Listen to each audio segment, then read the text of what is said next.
Welcome to the 10K Creator, a podcast with me, Daren Smith from Craftsman Creative, and your own Joe Polizzi, where we document and break down how I and other content entrepreneurs can get to 10,000 email subscribers and $10,000 per month in revenue. Hello, everyone. Welcome back to the 10K Creator podcast / show. This is Joe Polizzi from The Tilt, Content Inc., and all other good stuff, content marketing and creator economy related. Welcome back, Daren Smith from Craftsman Creative. We had a really good first two episodes. It's funny when you get an idea going like this, when you brought this idea about making this happen, and it's happening. So, I mean, first of all, before we get into the show and what we're going to talk about this episode, so how does all this feel where you just threw out, hey, let's do the podcast, and now we're actually doing the podcast? You know, it's very cool. It's not surreal because I've done enough projects and enough collaborations to know what it feels like for a project to move forward. I also have 10 times as many that didn't move forward, so I know what that feels like too. But what's great is that I assumed we would get along all right and that everything would go smoothly and everything. And it was proven to me as I was editing the first two episodes, and I didn't have to cut anything out. So we knew That's how amazing. much time we were going for. We had good back and forth. I maybe stepped on you one or two times, so I apologize, and I'm going to do better today. No, I'm going to step on you. You're going to step on me. This is how we work. This is true. This is good content. It's good content. Yes. See, I'm doing it right now. Yeah. It's good though. Like I'm really excited because as we're recording this third episode, the first episode hasn't even come out yet, and so there's this anticipation of, we really hope that it reaches the right people and it has the desired effect of having an impact and motivating and inspiring people to like take action and move their creative businesses forward. I think it has the potential to do that. And so now it's like, all right, that anticipation, I think it's 4 or 5 days till the first episode comes out. And I'm just very excited. We're talking about marketing and getting it out and all that stuff. Although, this is old news to people who have been listening to this to episode 3. So I want to get started here in a second, but first of all, we have to thank our sponsors, StreamYard, Lulu, Convertkit. This actual project would not be happening if they wouldn't have said yes and they were going to support us, because again, that was one of the ideas that, you said you came to me with this idea, and I said, hey, if we're going to do this, let's do it as a revenue generating product. So maybe some people listening to this can learn a little bit about this whole journey and the idea of, and I know in next episode, we're going to talk a little bit about projects, but it's so important to set, if you're going to create a little content brand side project, to have it. I like the, limited 10 episode thing we've got going here. It made sense when we started to tell people about, hey, this is what it is. 10K creator, get $10,000 per month. 10,000 kind of minimum viable audience is kind of what we're looking for. And that's how the show came about as we were moving forward. But let's talk about, we talked intro, where are we going with this thing? You're a content creator, content entrepreneur. Now we're at the point, let's say between 500 and 1,000 people in our audience as we're building, however you want to describe that, whether that's email subscribers, followers on Twitter. You and I both kind of lean toward email subscribers, and we could talk about that more. But I think in this side, and I want to get your take about how you handled this going through your process, but this is probably the point where you've got to at least select the platform that you feel is right for you. And by that, I mean, is this going to be a podcast? Is this going to be an email newsletter? Is it going to be a blog? Is it going to be a YouTube series? Whatever it is, what's your thing? What's the place that you call home? How are you building your content house? And then as you go through, how are you going to build the consistent schedule ongoing? What is the frequency as you go? So we're targeting a specific audience. We talked last episode about building that content tilt, that differentiation area. And then how are you going to actually execute this into your platform? So let's talk about you, Daren. How did you get this thing going when you were at that point? Anything that you regret maybe going through that? Would you do something different? How did it work for you? Hey there, we will get right back to the show after a few quick words about our incredible sponsors. Whether you have an established following or you're just starting out, books are an easy way to build credibility, diversify your revenue streams, and connect with your community. And just like Daren, you can use Lulu's free platform to turn your best performing content into a beautiful book to benefit your creative endeavors. With their e-commerce plugins, growing your audience and selling your work directly has never been easier. Create an account today to publish, print, and prosper at lulu.com, Lulu.com. Watch your first YouTube video. Read your first blog post. Find your first newsletter. Listen to your first podcast episode.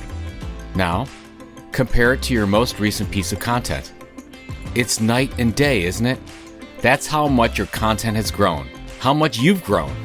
If you're like most creators, your email marketing platform reminds you of that first creative effort.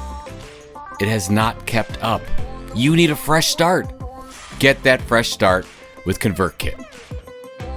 StreamYard is the easiest way to create content right in your browser. You can multi-stream to your social media platforms, host a weekly show with special guests, create webinars, record podcasts, create videos, and more. And they make it easy to brand and customize your videos inside the studio before you even go live. StreamYard's a popular tool amongst live streamers, video creators, YouTubers, and podcasters. StreamYard makes it simple to get professional and polished content every time. Get started now for free at StreamYard.com. Well, I made the very common mistake that a lot of creators make when they start out, because what happens is we see the big creators on these platforms and we try to emulate them, right? So they might already be at 1 or 5 or 10 million subscribers or followers on these platforms. And so we go, okay, well, what are they doing? Well, they're everywhere. If you look at, some of the creators that have come up just in the last maybe 5 years, look at Ali Abdallah is a good example. He's on YouTube, but he's also got a podcast and a newsletter and a this and a this and a this. And he's on every social media platform. So I made that same mistake early on, thinking, okay, if I'm going to be a creator, then I need to publish every day, multiple times a day on every single platform possible. So I have a Twitter, a Facebook, an Instagram, a LinkedIn, a YouTube, a podcast, a newsletter, a blog. Like I have all those things. And what I realized and what I would have done differently is I would have started with one social media platform, because that's what I'm doing now. And it makes all the difference in the world, because as soon as you kind of turn off everything else and focus on one place, you can actually see growth.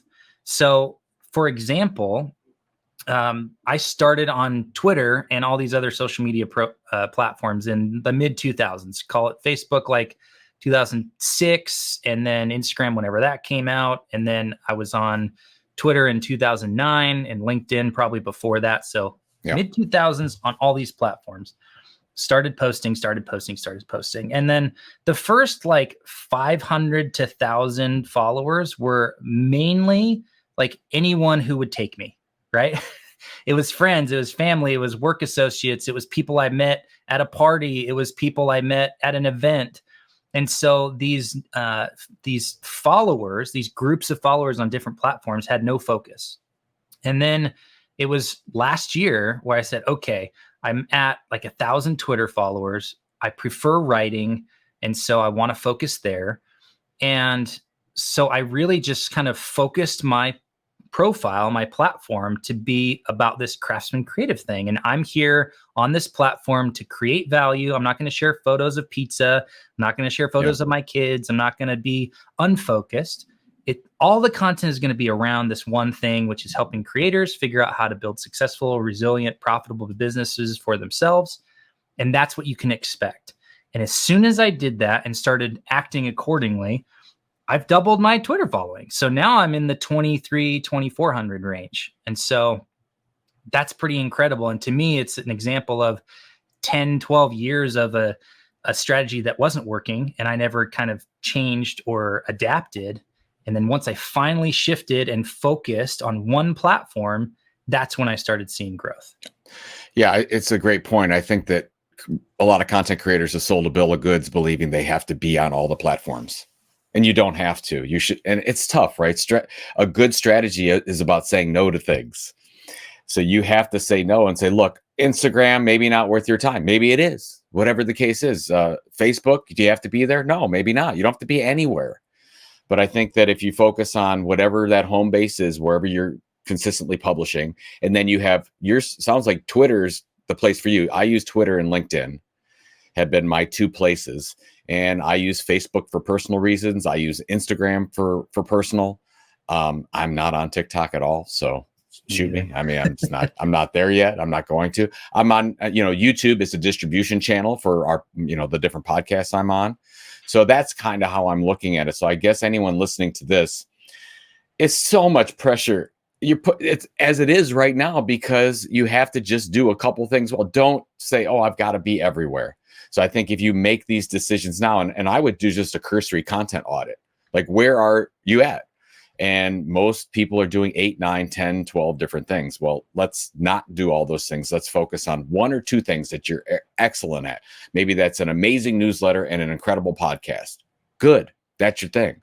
Because you want whatever that home is for you. Let's say it's the podcast. That email newsletter is going to be the place where you're going to ultimately build your business. And I really believe that, because if we talk about moving up the subscriber hierarchy, down at the bottom, you have your Twitter followers, you have your Instagram fans, Facebook. Those are all fine. We like social media followers, but they're not nearly as critical as we go up the hierarchy, and where it's really important is your email subscribers. So, and are you looking at it that way? I know you said you were doing all the things to start with there, but are you looking at it that way now, where you're, what is your home base?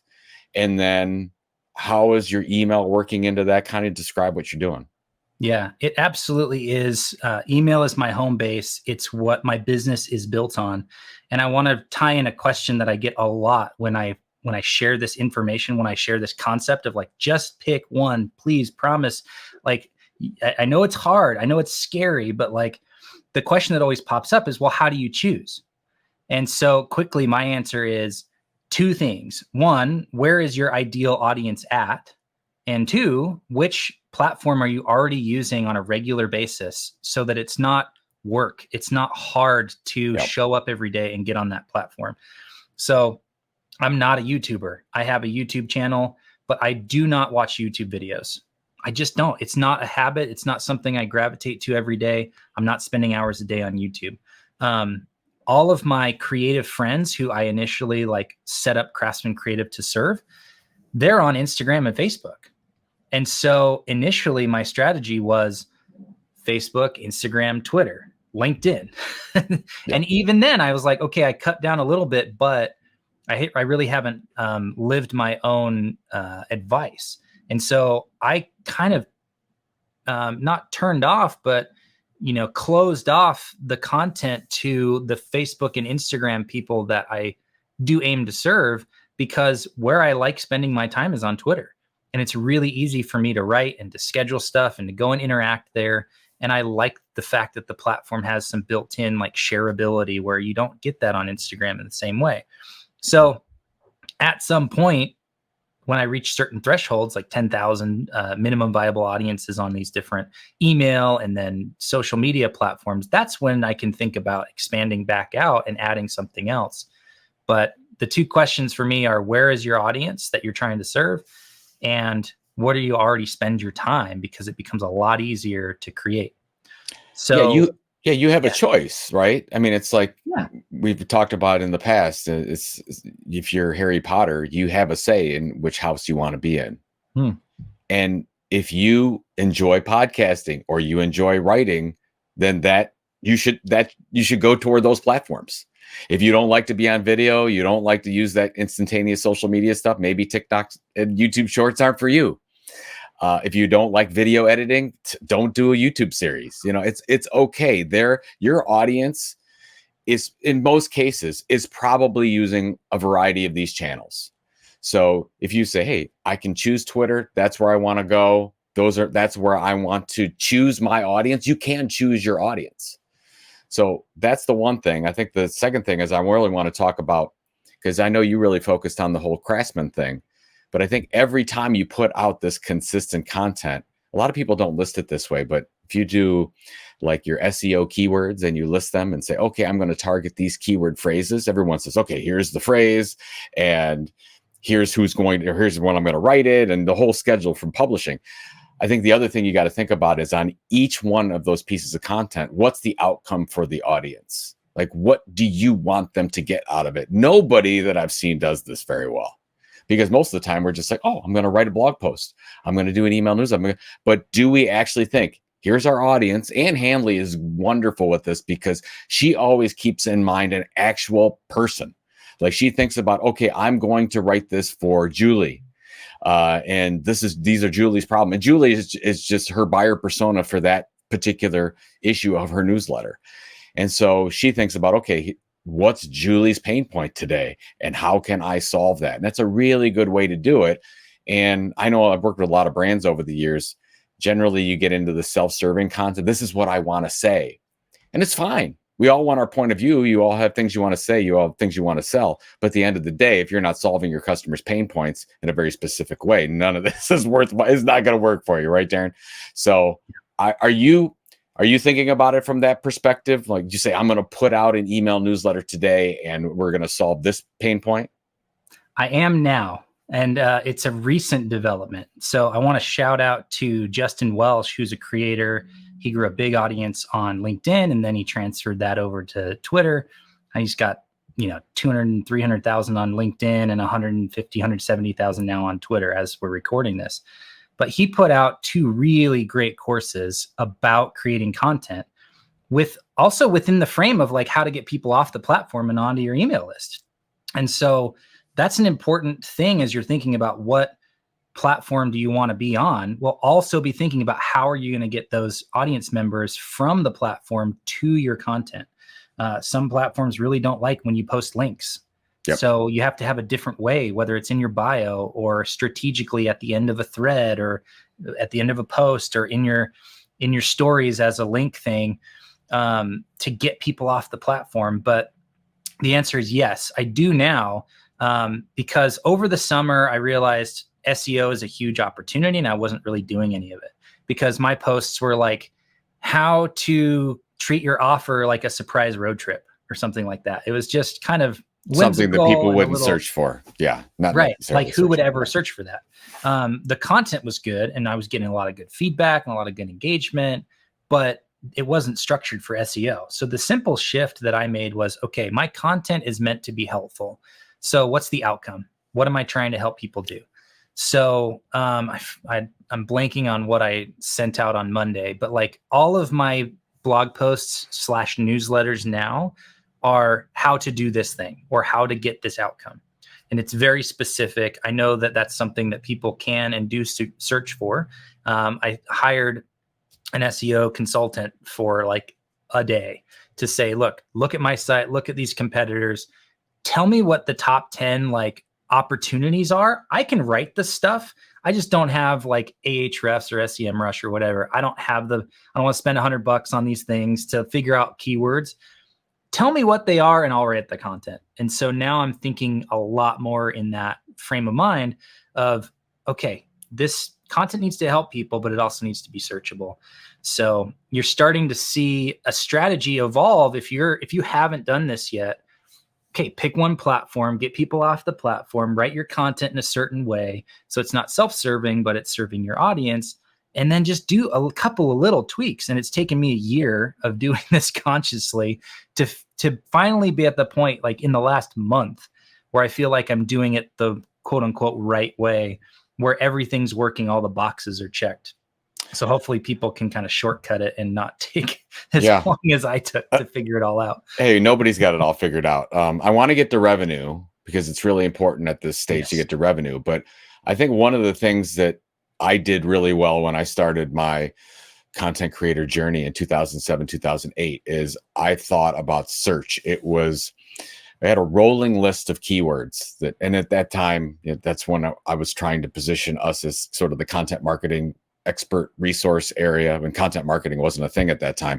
But I would list all these phrases. I'd have branded content, custom media, and custom publishing, and content marketing, and all the variations, and then all the questions associated with that. It ended up being about 50 to 60 that I could actually keep track of on a regular basis. And I would say, okay, here's where we're ranked, if we're ranked at all, and what is ranked for that. So if something's ranked already, then I can do some work and edit that post ongoing to keep it relevant. And then if I'm not ranked for anything, then when I'm going through my customers' pain points, I can say, oh, this one here talking about content strategies for small businesses, or whatever the case is. I don't have anything for that. I actually want to talk about something in my blog today that I'm going to release as part of my newsletter. I can do that. Check the box on that one and see if we're going to rank.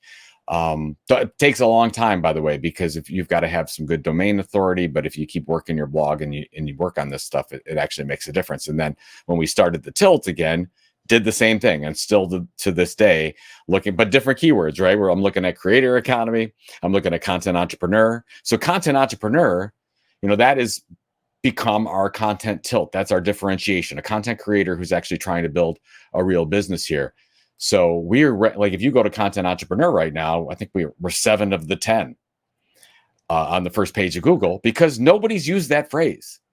So there's 2 things here, right? There's one is you want to cover things that people are looking for, that you can rank for. But the other thing is, if you're positioning yourself like you are around Craftsman, then you can come up with some phrases. If you're going to really start to push this story, there are things that you rank for that only you will rank for. But as they start to get popular, because you're spreading that out and you're talking to other creators about this methodology, then you're going to get all that traffic when it starts. And that's why Content Marketing Institute was successful, because nobody talked about content marketing. We put most of our eggs in that basket. It started to become popular. People like Brian Clark got behind it. More people were using content marketing, and boom, 3 years later, we went from 5,000 people a month going to our blog to 1 million. Because, it doesn't usually happen that way, but it can. So I guess the reminder is to make sure, yes, frequently asked questions all day long, very good. But as Andrew Davis calls it, rarely asked questions. You want to make sure you have those as well in your keyword setup. So that would be my, if you have a thing, a craftsman, whatever your term is, your phrase, your philosophy, you want to get behind that as well. And then you'll benefit from a search standpoint. That's 1 million page views a month. What's that like? It really helps with sponsorship. Let me add one quick thing, because I think it's important from your Content Inc. book, which is what I picked up on, is this idea of consistency. Yeah. You want to become, Josh Spector has a great line where he says, you want to become a habit for people. And so you look at the top creators, at least the ones that I kind of aspire to be like, the James Clears, the David Perels, the Justin Welshes, people like this that have grown $1 million a year businesses with like 1 or 2 people. And, James Clear's newsletter is every Thursday. David Perel has Monday musings every Monday, and then he has another one every Wednesday or Thursday. YouTubers are saying our new episodes come out every Tuesday. Podcasts come out same time, 6 a.m. every Wednesday, right? So I did that for my content as well. I have a scheduler for Twitter to make sure when I put new content out, I don't just tweet it out. I put it into the scheduler. So it goes into one of 2 slots a day, and I post at 7:30 in the morning and 4:30 in the afternoon. And then what's nice is the software will automatically retweet that 2 hours later, or whatever time period I tell it. So I'm putting out like 4 tweets a day from 2 tweets a day that I'm writing, but they're strategic, because the software will show me, here's when your audience is online the most. Great. If they're on at 8 o'clock, I want to post at 7:30 or 7:45. Done. Same thing with my newsletter. It goes out every Monday at 3 o'clock. Why? Because I looked at my email and tried to figure out, when is everybody sending emails? Most people send them between like 3 to 6 a.m. every day. And so that they're kind of first thing in your inbox. And I'm sitting here going, man, when I do that, I go through so fast. I'm like, nope. And then maybe there's one that I'll read every day, even though I'm subscribed to too many newsletters. But you get an email at 3 in the afternoon, probably not doing much. You might be sitting at the office. You might have just gotten back from a break, like whatever. Oh, cool. There's it's a less crowded time. So that's why I chose that thing. But it goes out every Monday. So my audience knows to expect it, and it can become a habit where they go, all right, every Monday I'm going to read this newsletter. Every Wednesday I'm going to listen to the 10K Creator podcast. Every Monday morning I'm going to listen to Content Inc. because it's a habit. So that's important too as you're creating this content strategy for your audience. You cannot talk about that too much. It's so important. I mean, I've had the opportunity to work for 20 years with companies of all sizes all over the world. And there's two reasons why they fail. The first thing is they don't have a content tilt. They don't have a true differentiation. They're telling a real different story. They're actually solving something differently than everyone else's. So that's the one thing. And the second one thing is consistency.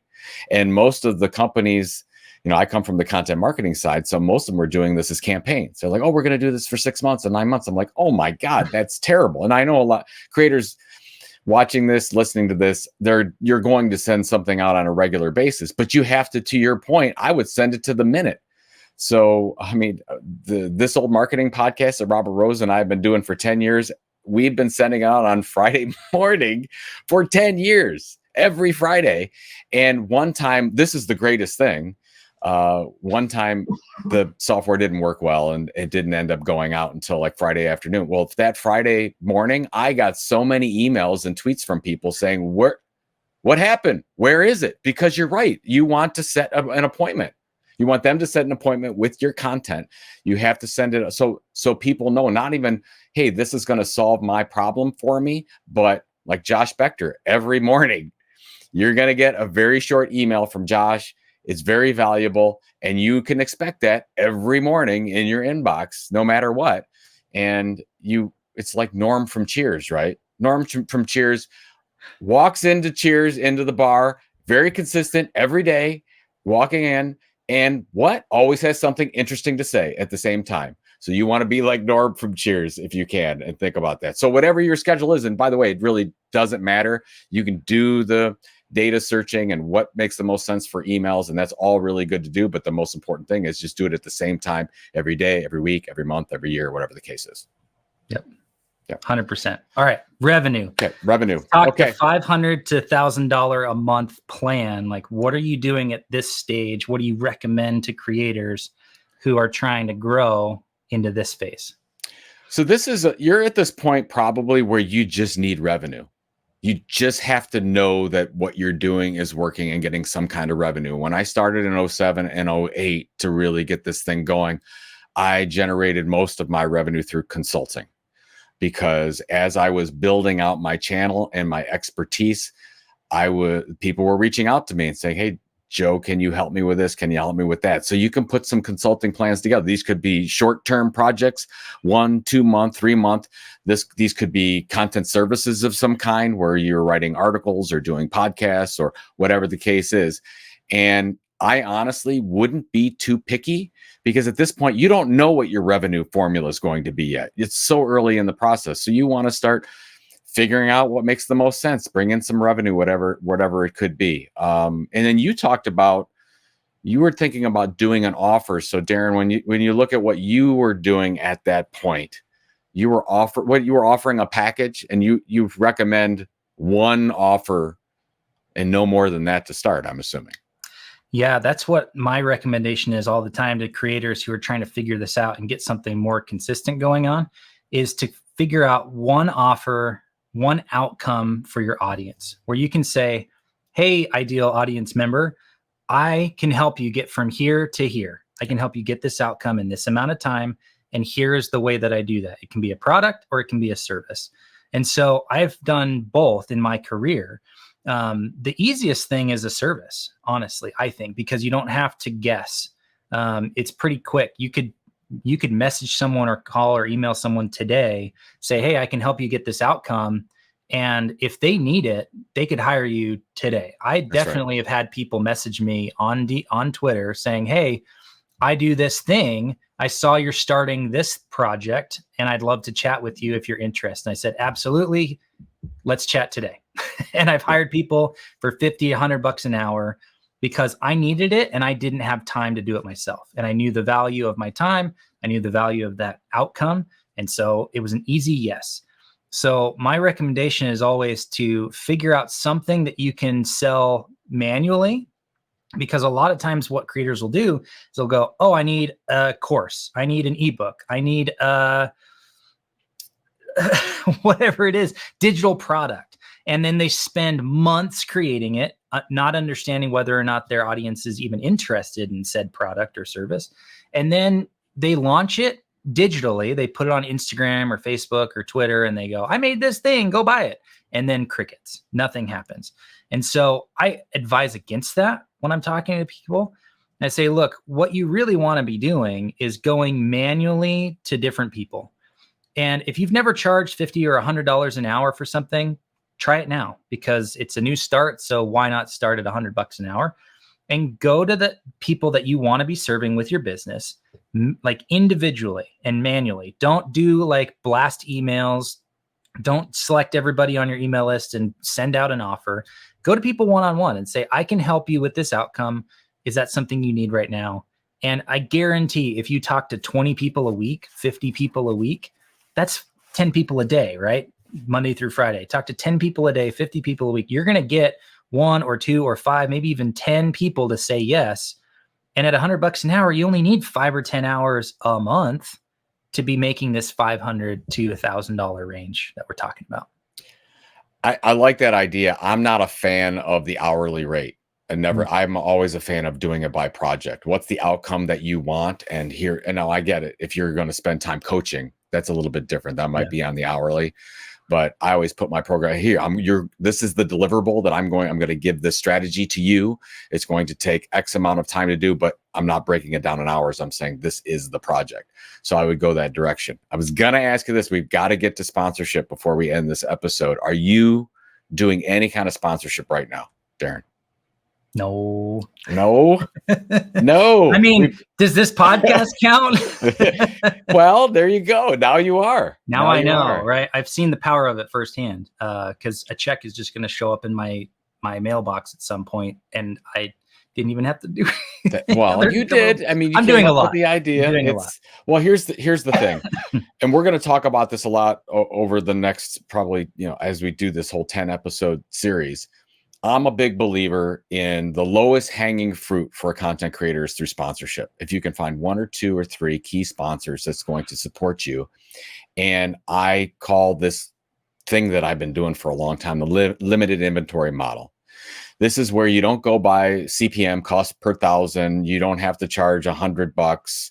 Even for a small audience, you're going to go out and limit your offer to X amount of companies. Maybe at this time it's 3. When we started Content Marketing Institute, we started at 5. And what I said, I'm only going to offer, our inventory, whether that's our email inventory, our website inventory, whatever. And I put a package together and I said, I'm only offering it for 5 people. We got 5 slots. And I think when we started this, I charged $5,000. And I had no audience at the time. And I charged $5,000 and I reached out to people and I said, hey, would you support this thing that I'm doing? I'm charging $5,000. There's only 5 things available. So you get, a lion's share of the attention as we do this, and sold them, Daren, almost immediately. It didn't take very hard to do it. But I think that a lot of creators, they don't feel like charging enough. And when you go out and you do these, you got to be feeling a little bit weird. Like, am I worth this? Like, is that you? But you have to, if it's not uncomfortable for you, you're not charging enough. Like, it has to be uncomfortable. And then we took that limited inventory model and created our formal benefactor program. And that's where we only sold sponsors to 10 companies.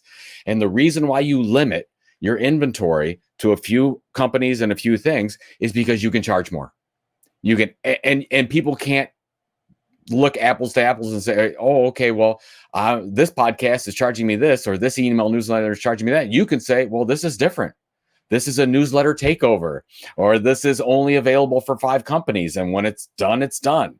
So this is the way you can get some attention from people instead of just saying, oh yeah, we've got ad inventory available all year long and as much as you want. No, you don't. You don't want to do that. So my recommendation to you, and I guess I would challenge you, is as we go forward with the 10K podcast series here, is can you start to integrate some kind of a sponsor package in what you're doing? I know you already have the relationships, and the sponsors you have are probably, for potential sponsors, are already probably following you on Twitter, or they're already reading your newsletter. So they're already there. You just have to open up those opportunities. Yeah, I will accept that challenge because it's certainly something I want to do. My limiting belief up to this point has been, well, I see that others are doing it, but they have 20,000 email subscribers or 50,000 email subscribers or all of this demand. But you know what? That's all in my head. And the reality is, like, if I were to stand here and coach somebody, the reality is you can create value out of anything, right?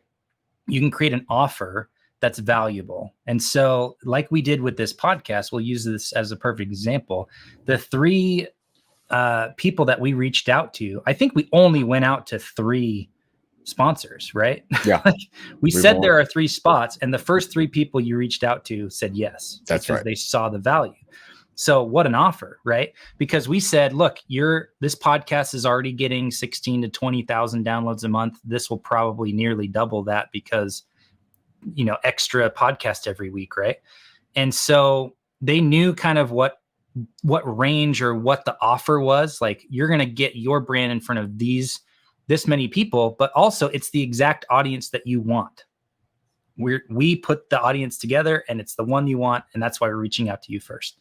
And so it was an easy yes. So I think you can do that for anything. I'm probably not going to go out and ask for $15,000 or $20,000 or anything like that, but I could easily go out and talk about $250 a week for my newsletter and blog. That's pretty straightforward. Yeah. And if I've got 1 slot a week or 2 slots a week, that's the limited inventory model. So it's not based on number of email subscribers, which has been my hang up. It's about there's 1 slot a week. If you want it, it's yours. It's first come, first serve. I love that. So you have a very engaged, you have a very engaged audience. This is only available to you. And so you have to figure out what you want to charge. You could say, hey, it's $500 a month or $1,000 a month or $10,000 for the year or whatever the case is. You got to remember that the companies you're talking to, they have budget for this stuff. And if they already are reading your material, then there's an opportunity to say, hey, I already like this. There's an opportunity here, and let's move forward. So, man, I love that. The next episode, we're going to be talking about, you get to that 1,000, 1,500. Is that kind of where we're at for the next one? Yeah, that's the next one. And, we're kind of getting into somewhat arbitrary numbers, right? Like 500,000, 1,000 to 1,500. What's the difference? Well, it's more about the progression of how do you do this? How do you grow it? What should you focus on first? So I think so often what happens as creators is we're standing there, we're on this journey up a mountain, and we've never taken it before. We have no idea how long it is.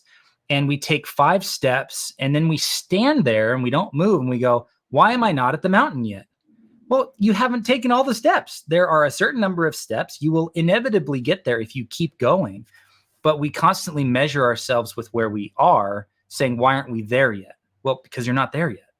Yeah. That's the simple answer. But what we need to do is have a very strategic step-by-step approach to doing this creative work and creating creative businesses creatively. There you go. But making sure that we are being conscious about the steps we're taking, limiting our focus to just that one thing until it's working. And so I'm not going to move on until I have sponsorships implemented. I'm accepting that challenge, and I'm going to do it because I don't want to come back 5 episodes from now and you go, hey, how are the sponsorships going? And you go, well, I didn't do it yet. Well, you said you wanted to be a 10K creator. What's up? Yeah. So I'm going to be the proxy for the audience here. I'm going to take the plunge, do the scary thing, and report back. All right. Sounds good. Yeah, I can't wait. And then we're good on this episode. Thank you. I learned some things that I didn't know about you actually on this episode. So I actually thought you were selling sponsorships. So now I'm a little concerned.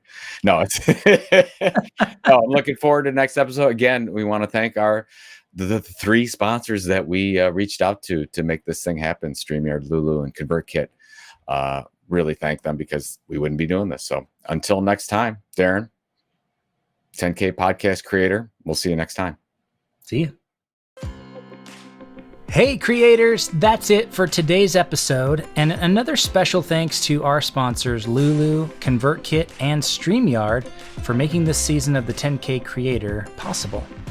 Now you can find links and show notes at 10kcreatorshow.com, and every week we'll have different giveaways for people who share the show with their friends and audiences, so head over to 10kcreatorshow.com to learn more. If you're listening for the first time, be sure to subscribe to the Content Inc. podcast, as this show will be on the Content Inc. feed each week. Thank you so much for listening, and we will see you in the next episode.